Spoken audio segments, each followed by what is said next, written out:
So, super duper big shoutout nga pala sa Elixir Beauty. Thank you so much kasi sakto maliligo ko ngayon at gagamitin natin ang products nila. So, may ano sila dito, may letters, love letter.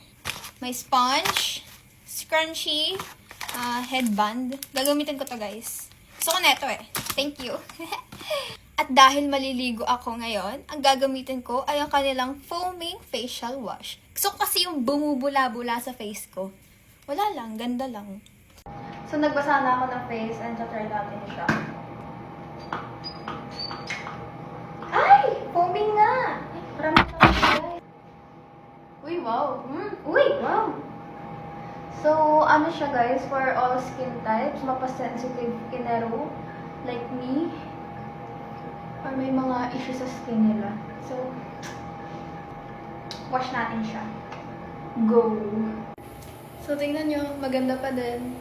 So, kakatapos ko lang maghilamos mga ate ko at itatry natin ang kanilang Elixir Beauty Bakucho Face Serum. Isa siyang banayad, plant-based guys, tapos pwede daw siyang alternative sa retinol. Tingnan natin.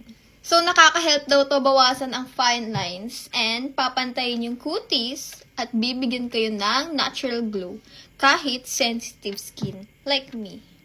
Ganda, di ba? Ano pang hinihintay nyo? Click the link below kung bet nyo rin yung skincare ko.